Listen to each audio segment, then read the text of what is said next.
Good evening, everyone. Thank you for joining us once again for our webinar. This is going to be an awesome event, and it's a very interesting topic that I think everyone will be impacted by and really learn a lot this evening.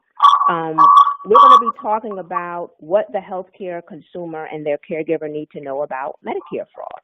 And all of us who are taxpayers and law-abiding citizens, we get impacted as a result of our fraud. So we need to know what to look out for and how to protect ourselves and protect others from being taken advantage of. We're going to start with Marley Flores, who is the director of the Virginia Senior Medicare Patrol Program here in Virginia. And she works to strengthen statewide partnerships and initiatives to educate Medicare beneficiaries, their families, and caregivers to prevent, detect, and report healthcare fraud. She is the former public policy associate at Limited to Lindbergh LLC, where she worked on aging and health policy issues on behalf of the National Academy of Elder Law Attorneys and the National Association of State Long-Term Care Ombudsman Programs. So don't forget also that this month is National Family Caregiver Month, so give yourself a round of applause for all that you do, and don't forget to celebrate you. And without any further ado, we're going to let Marley take it away. It's all yours, Marley. Thank you. I'm not sure if We're getting a little bit of feedback. Are you using your handheld device or your computer? I'm using a cell phone. Okay, I'm going to mute your mic, so just continue to use your cell phone because we're getting feedback. Okay, that's excellent. Thank you. Okay, I muted you on your desktop, so you should be all set. That's all yours. Thank you so much. Thank you everyone for attending today's webinar. Once again, my name is Marley Flores, and today's presentation will be talking about Medicare fraud. This is an issue that's very important, especially to caregivers. I'm sure many of you all are coordinating your family members or friends' health care, which includes keeping track of medical appointments, their billing, and other statements, as well as other quality of life supports. So today's presentation will provide you with the tools to protect yourself and your loved ones from scams. Moving along, Medicare fraud, errors, and abuse actually affects everyone. It's an issue that affects both taxpayers, Medicare beneficiaries, and caregivers. It affects everyone because billions of dollars are lost each year to taxpayer to improper medical claims. Our government actually loses close to $60 billion a year to Medicare fraud. And through this happening and occurring, it actually puts our Medicare trust fund at risk. For Medicare beneficiaries, it can mean higher premiums. Medicare at one point could start deciding, well, they need to recoup the monies and funds being lost. So they could start charging Medicare beneficiaries higher premiums. It could also mean less money for needed benefits, and it could also affect the quality of treatment. Some consequences of Medicare fraud, errors, and abuse include medical identity theft. It affects the health impact and personal financial losses. In terms of medical identity theft, this actually occurs when a beneficiary's Medicare number is misused either by a provider, supplier, or by someone actually posing as a beneficiary to receive medical care. So unfortunately, once those Medicare numbers are being used by someone, they're considered compromised. And unfortunately, our Medicare numbers are for life. So if once they're stolen or misused, a beneficiary's number is compromised, and it could be forever affected by false claims against his or her Medicare number. There's also a consequence to health impact. If you are receiving or your loved one is receiving health care from a fraudulent provider, this could mean poor quality of care. And also it can mean that intervention was not medically necessary, or worse, it can actually mean that the intervention was harmful. So a beneficiary actually may later receive improper medical treatment from a legitimate provider as a result of inaccurate medical records. And it comes to no surprise that our Medicare numbers are the same number as our Social Security numbers. So once a card artist has our personal information, they can start to use that to open up a credit card or as well as go into our bank accounts as well. So the Senior Medicare Patrol Program is here to help protect beneficiaries from these different types of problems. The Senior Medicare Patrol Program helps beneficiaries prevent, detect, and report healthcare fraud. We're also here to preserve the integrity of the Medicare program, and we do this through our great volunteers. Currently, we have about 5,000 volunteers across the nation to help us perform S&P work. Our mission is to empower and assist Medicare beneficiaries, their families, and their caregivers to prevent, detect, and report healthcare fraud, errors, and abuse. And we do this through outreach, counseling, and education. And just to remind you all, we are a federally funded program through the Older Americans Act. So before I talk to you more about Medicare fraud, I think it's best to talk about Medicare, just to give you a quick background on the different pieces so we can better learn how each of the fraud affects the program.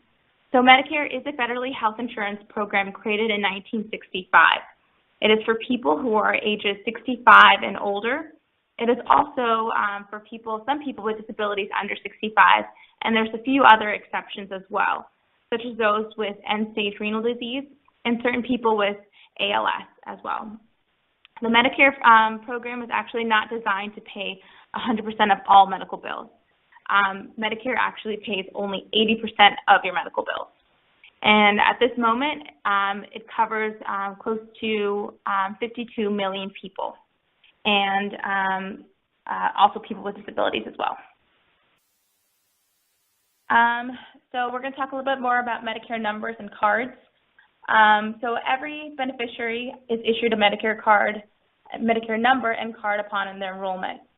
Unfortunately, our Medicare numbers currently contain our Social Security numbers, and because of this, it's actually really a valuable and important piece to identity theft. And here's an example of what a Medicare card looks like. It includes the name, the Medicare number, which is also Social Security number. It then contains either an A, B, or sometimes you might see a T, and that's for temporary. And then it says the different types of programs you might be involved in. And this person here, Jane Doe, she's in with the has Part A and Part B.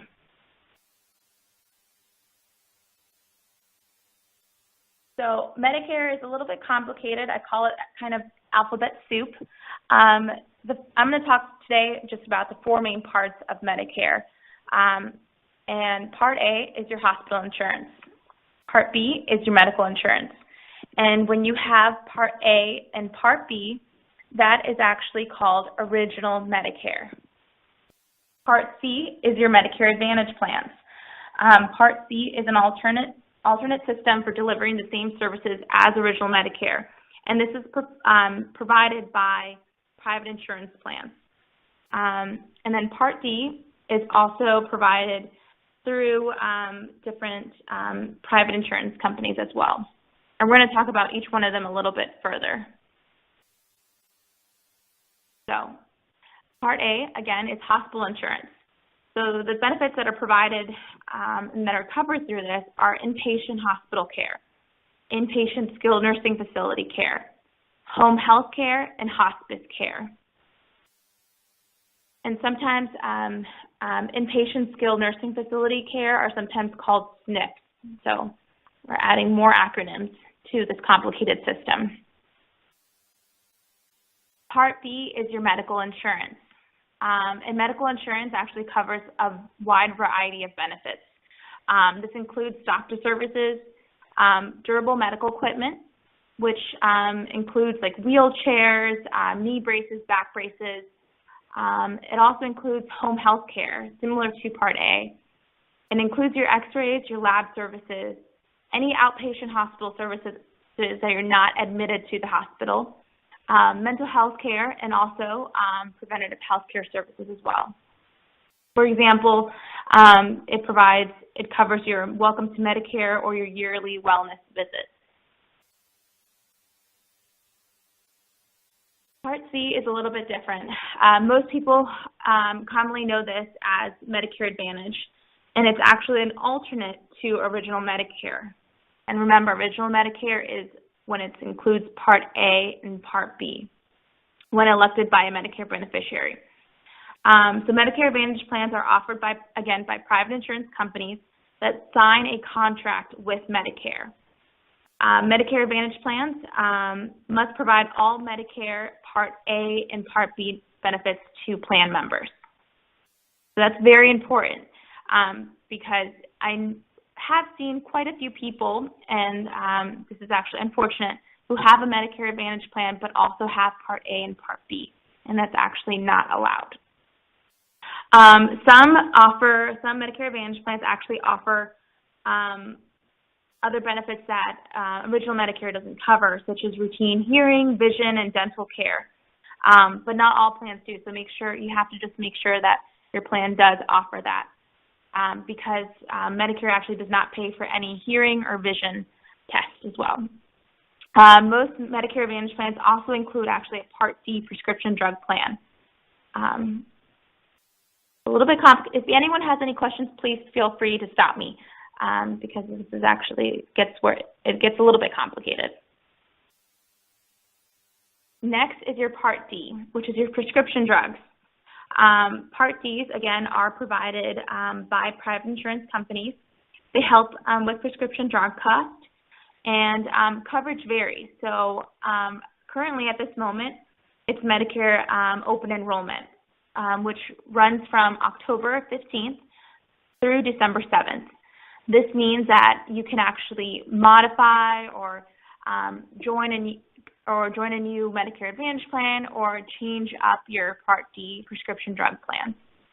And I encourage everyone just to not settle and just stick with the same plan every year. Just make sure that you're looking at your plan and make sure that it's covering the services that you would like, because actually they change and vary from year to year. So now that we know a little bit more about Medicare, we're going to look at Medicare fraud. So what is Medicare fraud? Medicare fraud is when you intentionally bill Medicare for services that were not received or billing for a service at a higher rate than is actually justified. Medicare abuse is a little bit different because the intention is not there. It's when providers supply services or products that are not medically necessary or that do not meet professional standards. And sometimes you'll see that Medicare fraud and abuse are very similar, and sometimes they overlap as well. Here are some examples of Medicare fraud and abuse. Billing for services, supplies, or equipment that were not provided. Billing for excessive medical supplies. Obtaining or giving a Medicare number for free services. Improper coding to obtain a higher payment, and we often refer this to as upcoding. Unneeded or excessive x-rays and lab tests. Claims for services that are not medically necessary. And lastly, using another person's Medicare number or letting someone else use your number is an example of fraud and abuse. Unfortunately, since Medicare is such a complicated system, errors do exist. Healthcare services and billing, again, are complicated, which can always lead to errors. Only review and investigation of the issue will determine if it was actually an error, fraud, or abuse. So what our program does is we collect all information about a Medicare fraud, suspected Medicare fraud complaint. What we then do is we then refer that to the Office of Inspector General, the OIG's office. The OIG is then responsible for actually the ones that are investigating, and they determine whether something is fraud, abuse, or an error.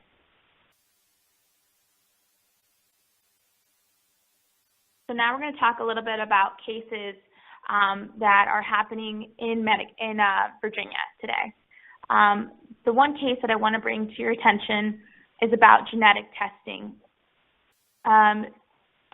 So currently we are receiving calls from the Tidewater, Williamsburg area about a fraudulent provider who is actually not licensed, who's not a licensed doctor. This individual, but also different labs as well, are giving presentations to seniors, offering either free ice cream socials or just even offering just like a free cheek swab for genetic testing. These individuals are just promoting genetic testing of Medicare beneficiaries through meetings, educational sessions, and this is how they're committing Medicare fraud. The tests are actually intended to help you alert people from potentially negative interactions with medications they're taking, to help the individual determine if they respond well to certain drug therapies. Unfortunately, Medicare will only cover this test if they determine if they already have signs, symptoms, complaints, or personal history of disease, injury justifying this test. So it has to be medically necessary, and it has to be, a physician has to order it in the first place. Medicare does not cover genetic testing as a group screening. So these individuals are actually charging Medicare close to $1,100 per test for unneeded tests. So if you see individuals, trying to talk to your loved one, or if you hear of assisted living offering this kind of test, we need to put a stop to it. Another scam that I often hear around the state of Virginia are about back braces. And this is often comes through just calls, just cold calls to beneficiaries. The call usually is from a computer, a robocall, and it says, congratulations, senior, you are eligible for a free Medicare-approved back brace. Your doctor recommends you having this free Medicare-approved equipment. Please press 1 if you would like to receive more information about this great service. Please press 0 to opt out of this call. So many people then actually press 1 because they want to learn a little bit more about it. They are interested in that their physician actually recommended this product to them and that it's approved by Medicare. So what harm can that happen, right? Unfortunately, the caller then it becomes actually a person, a caller. And the caller usually just asks, you've been approved for this equipment, your doctor recommends this for your back pain. And then they ask for the recipient's Medicare number, which is their Social Security number, personal information such as bank accounts, and of course their address and any other identifying information. That caller will actually not receive any equipment, and then they'll actually are a victim of identity theft. Unfortunately, also for the caller who thinks that they're being a little bit on the edge and a little bit smarter, they press 0, and by pressing 0, then that informs the caller, the scammer, that someone else is on the other line and will accept calls. So then what they'll do is then they'll sell your information to other companies who are going to be doing the same or different types of calls. So they'll just sell your phone numbers, and then they'll just keep trying to call you and offer you different types of scams.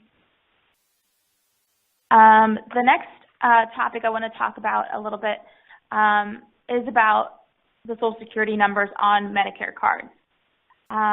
So Congress finally, after so many years, are actually deciding to take away Social Security numbers and removing them from cards. Unfortunately, this is going to take 4 years.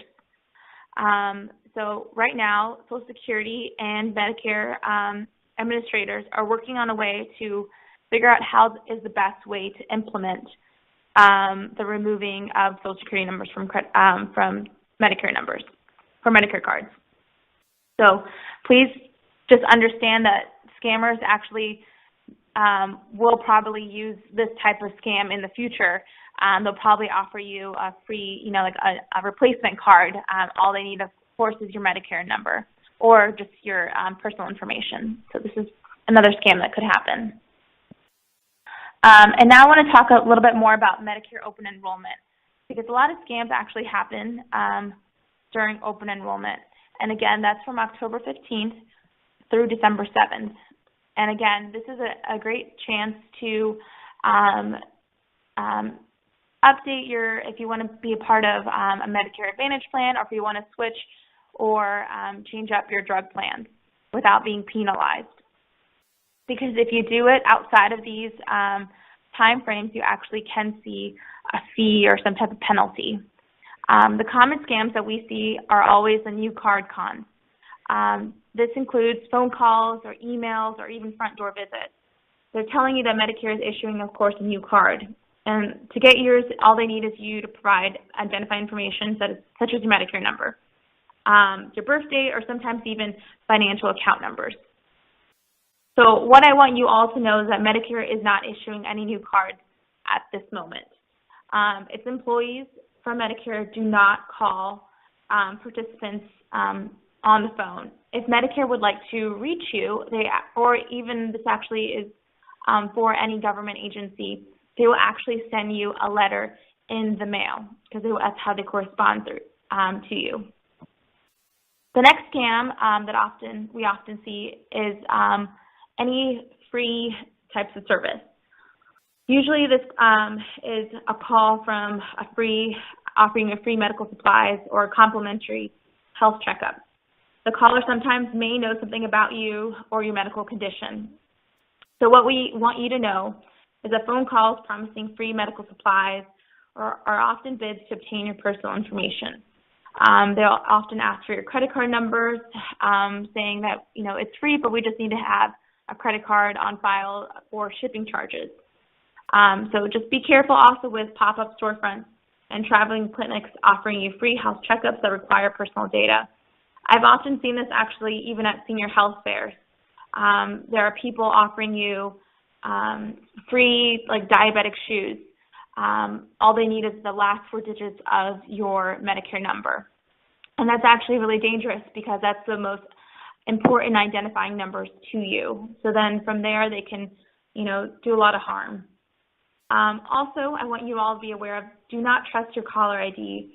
It is often really easy actually to manipulate or display whatever name they want on phone numbers and the scammers they choose. I often see people saying that they're getting on their caller ID someone from Medicare, and I keep telling them, insisting that Medicare would never call them. I've even seen callers call us about seeing just even the IRS calling them. Again, this is an easy way. Technology, unfortunately, is a little bit harmful now, because it can deceive us as well. And the last scam is about supplemental swindles. Open enrollment, again, is a prime time for dishonest salesmen to pressure you to buy a supplemental insurance product that you supposedly save you thousands and thousands of dollars. So what we want you to know is, before signing anything, compare Medigap policies, and you can compare them at Medicare.gov. You can call the Bureau of Insurance always. You can also even talk to a BICAP counselor, which are Medicare counselors provided through the area agencies on aging around you. So now we're going to talk a little bit about how we can prevent healthcare fraud with 3 easy steps. First, I want to make sure that as caregivers, you let your loved ones know that they need to treat their Medicare card and number like a credit card. Do not give it out to anyone, except for, of course, just a doctor or a Medicare provider.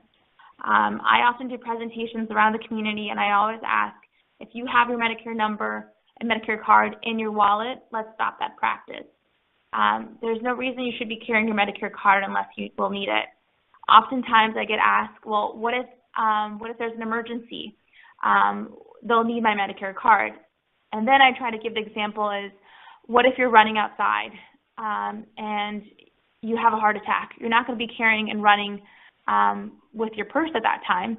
The hospital will give you an opportunity to provide your healthcare information at a later time. They will definitely want to recoup any funds that they can from the care that they're providing. So they'll definitely provide you an opportunity to provide identifying information such as even your license or just your Medicare card. I want you all also to be aware of identity theft. Scam artists will not only use Medicare numbers to defraud the Medicare system, but this is also one way that people conceal your identity, since your Social Security number is typically included in your Medicare number. Also, again, be aware that Medicare does not call you. They will not visit you or sell you anything. And also be aware of and just be cautious of anything that's free medical services, because if it sounds too good to be true, it probably is. And just please pass this information on. So detecting Medicare fraud is fairly simple, actually. I often say the best way to detect Medicare fraud or abuse is actually just checking your statements. Medicare summary notices are often called MSNs, and they're sent by Medicare every quarter, every 4 months. And MSNs are sent to Medicare beneficiaries who have Part A and Part B. If you have a Medicare Advantage plan, a Part C, you'll be receiving something that's called explanation of benefits. Both do the same thing. They just tell you how much Medicare approved the cost for the service and what types of services you're receiving. So Medicare summary notices or other statements show you what you received. They're a great way to show you services even if you didn't receive them, if you're getting double billed or services not ordered by your doctor. I got a call a couple weeks ago from a lady in the Hampton Roads area. She's 80 years old, and she called about suspected Medicare fraud. And I asked her, how do you know about, how do you know you're a victim? And she said, well, I checked my summary statements. And I said, great, that's wonderful. And I said, what do they charge you with? She said, childbirth. And at that point, I did not want to laugh, but, it's pretty obvious that was not her. Someone was actually using her Medicare card, and Medicare did not catch on to it. And unfortunately, that does happen. And once we alerted Medicare and the OIG's office, they immediately put a stop to the payment and recouped $20,000 back to Medicare. So after you're done checking your Medicare summary notices or explanation of benefits, please make sure to properly shred those documents. Those documents actually contain your name, your address, and the last 4 digits of your Social Security number, which are, again, are the most important identifying information to you. Another way to detect Medicare fraud is actually you can also access your Medicare information online at mymedicare.gov. If you, for example, do not see your claims or statements from yourself or your family members, it's oftentimes because they do not have the right address on file. Or since the Medicare summary notices say it's not a bill, and myself or my mother actually throws them away because she doesn't consider that a bill. But you can always look online at mymedicare.gov. You can see your recent MSNs. You can track claims made on your behalf. You can check payment status as well. And actually, at this time, you can start receiving your MSNs electronically. So you can opt out of receiving more paper in the mail. So you can actually receive them on a monthly basis instead of a quarterly basis. And if you were to call, if you are not tech savvy and just want to call Medicare, you can call them by calling 1-800-MEDICARE. I often encourage beneficiaries and the family members to call Medicare on a Wednesday, Thursday, or Friday. Mondays and Tuesdays have a high call volume time, and you can see yourself waiting 20 to an hour, actually. So that's just one little tip from me. Another way to detect Medicare fraud and abuse is by using a personal health care journal. We provide family members with this nice little blue health care journal right here in the corner. It's a great way to record doctor visits, tests, procedures in the journal, and it's a great way to just take with you to your appointments. You should also be asking questions about your health care. You should be asking if the appointment is going to be covered by Medicare or your other insurance. It's a nice way to say, put in what are your symptoms, when do they start, what makes them better or worse. I encourage everyone to write down the answer to those questions as well as what happens during your visit in your journal. And if you do not have a journal, or you can also actually just use a calendar just to log in all the visits that you're receiving. So when you receive your statements at the quarter, at the end of 4 months, you can make sure and double check and cross check with your journals to make sure that everything looks correct.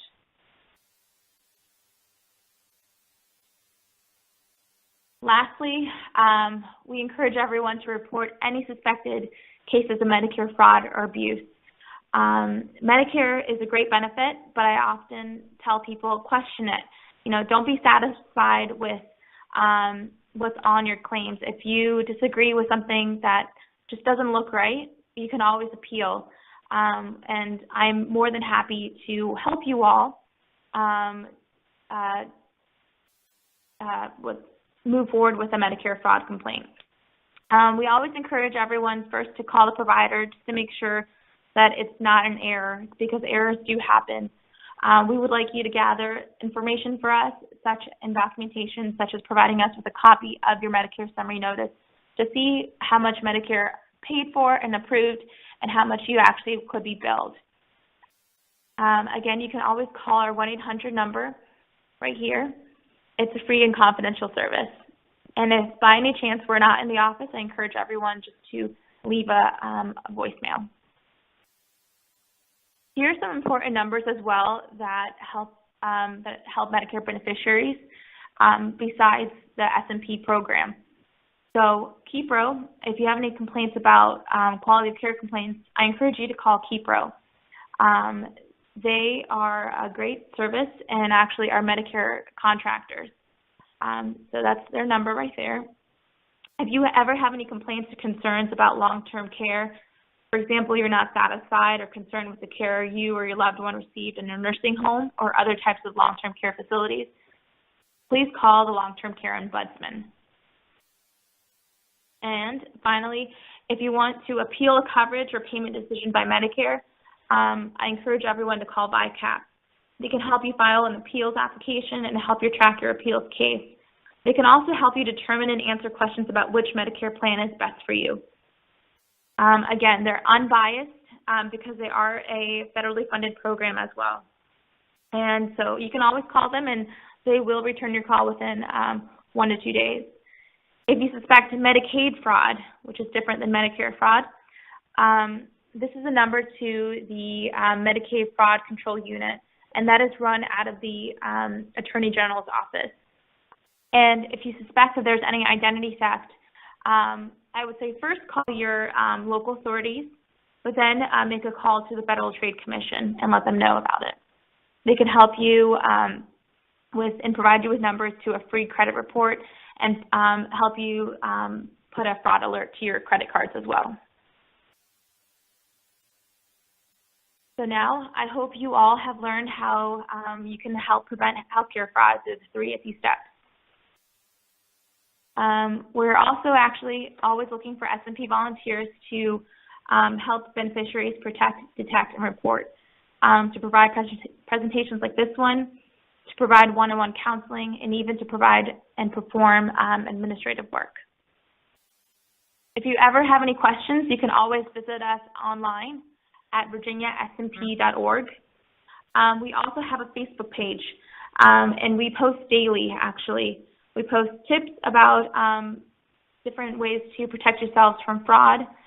We post press releases from cases that we've worked on, actually, where people have either, gone to jail or something actually more, or Medicare has recouped some money. You can always, again, call our 1-800 number to report suspected fraud and abuse. If you want to receive training, if you want to receive a speaker or presentation, or if you would like to receive materials. The materials that we currently have are those personal healthcare journals. We have calendars as well that you can use that go into 2017. We have pens, and we have a great little toolkit that actually teaches you how to read your summary notices, which is a great tool, actually.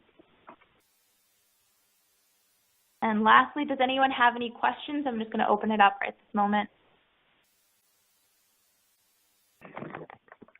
Yes, if anyone has questions, you are more than welcome to type them in the chat box. And also, Marley, if someone wanted to contact you, can you just give us your phone number again, just in case they did not have a chance to jot that down? Yes. So the 1-800 number actually goes directly to my desk. So you can, if you have any questions, call 1-800-938-8885. Awesome, awesome. No questions are coming through at this time, but you know, people can think of things afterwards or run into situations. So I encourage everyone to keep this number handy, and just in case you encounter some questions at a later date with your loved one. And Marley, I just thank you for this excellent information. Medicare is definitely a complex topic, so I think absolutely you have actually helped to kind of simplify it just a bit to help us to kind of grasp exactly what's going on and how we can protect ourselves and also protect others, because at the end of the day, we are all, as you said, impacted by Medicare fraud. But is there any last-minute tips or words that you would like to leave us with before we close? I would say if you receive a call from a scammer, always just hang up. All that they need is really just 2 minutes with you, and they're really persuasive, so don't feel like you have to apologize, to them, and you just hang up and just feel empowered that you don't need to talk to them and, keep those tactics going. And then also I would say don't feel embarrassed if you think that there is suspected fraud or abuse. Just always call us. We're always interested in knowing, even if you didn't provide your personal information to these scammers, or if you saw something that alerted you, we would like to know, because what we do is we alert the local authorities, we write press releases, and we just inform the public more about these issues. Excellent advice, excellent advice. And I'm sure we all can now be a little bit more conscious and aware of how to read our statements and what's going on and how we can handle any questions or suspicious activity that we might encounter. Well, Marley, I thank you so much for your wonderful presentation this evening, and thank you just for being here with us and sharing. It's definitely valuable information. And we're going to close for the evening unless others have questions. If not, you have Marley's number, and feel free to give her a call and reach out to her should you have any questions. And don't forget that November is National Family Caregiver Month. And the theme for this month is, or this year's theme, I should say, is respite. And respite means taking time for yourself. My saying is the best gift that you can give your loved one is taking care of yourself, because if you're not well, then you're not in a position to protect your loved one and provide them the care that they need, excuse me, and that they deserve. So take care of yourself and celebrate those in your families, in your communities, on your jobs that are dealing with the challenges of being a caregiver, because it is not easy, and we just need to support those that are facing this challenging season of their lives. So I thank you all for joining us, and this webinar is going to be available to be downloaded so that you can review it at a later time. Please share it with those that were unable to be on live with us, because this is important information that all can benefit from. So, Marley, I thank you again, and I thank you all that have attended this evening and those that will share this information and help spread the word. Thank you so much. Thank you. Thanks, everyone. Have a great night. Have a great evening. Bye-bye.